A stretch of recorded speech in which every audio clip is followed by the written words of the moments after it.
Good morning, everyone. That's right, we've got two layers coming to the Inside an Elevator Superdrop, both collabing with Monty Python Volume 1 and 2. Let's get into it. Behold, Arthur, this is the Holy Grail.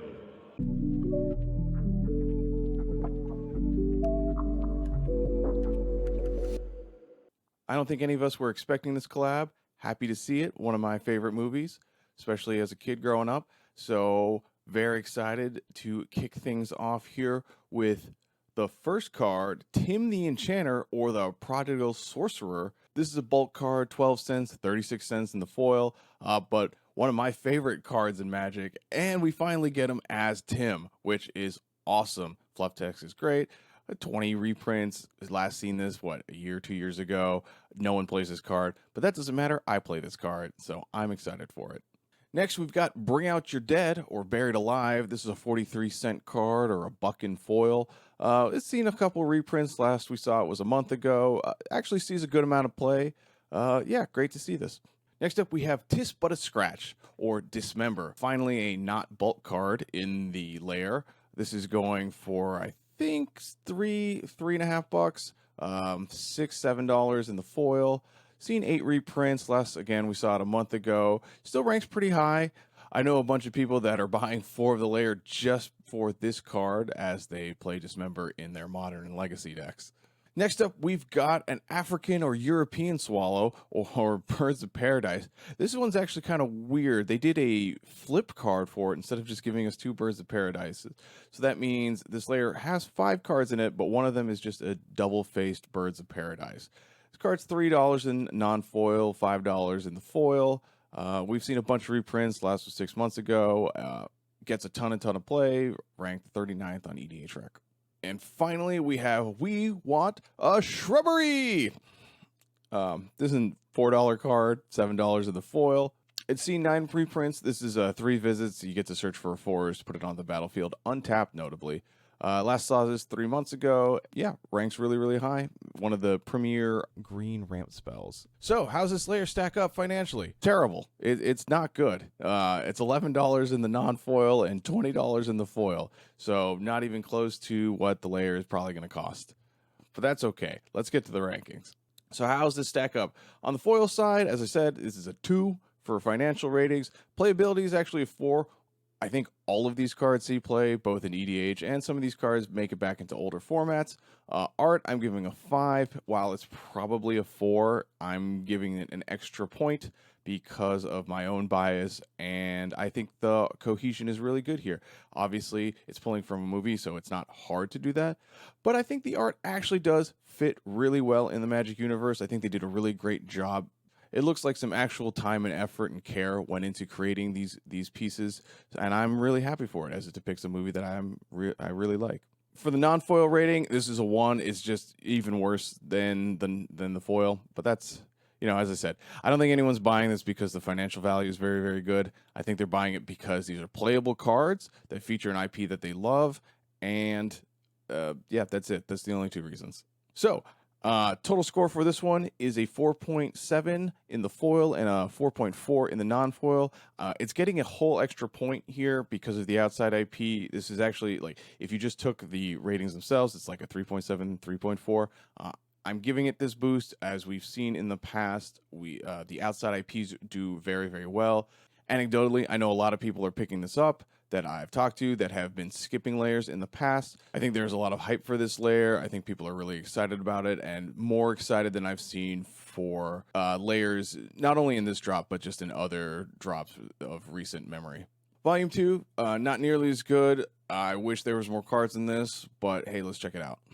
First up, we've got the Bridge of Death, or Door to Nothingness. A 20-cent card, 40 cents in the foil. We've seen 26 reprints. Last was almost 2 years ago. Sees basically no play. Love the art, and that's about it. Next, we've got Sir Bedivere's Scales, or Ashnod's Altar. This is a great reprint. Love to see this. $3 in the non-foil, $7 in the foil. Seen 12 reprints. Last was almost a year ago. Ranks really high. Obviously, one of the premier sack outlets, as it nets you 2 mana for every creature you sack. Again, love the art. Love the flavor text. This one I'm happy to see here on the lair. After that, we've got Castle of Ark. This is Dark Depths land. $3 in the non-foil, $6 in the foil. C9 reprints again. I saw this a month ago. It was in the Omo Precon, I believe. 15-12 ranked on EDH Rec. This card sees more play than I think it does, but it could just be precons boosting it up a little bit.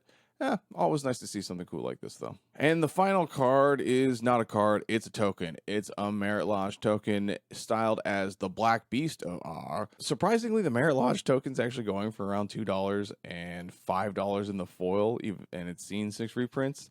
And again, we last saw it a month ago just in the Omo Precon. It's just a token. Would have loved for this to be a real card, or for at least this volume to have 5 cards, not 4 cards, one of the 4 being a token, so really kind of just 3 cards.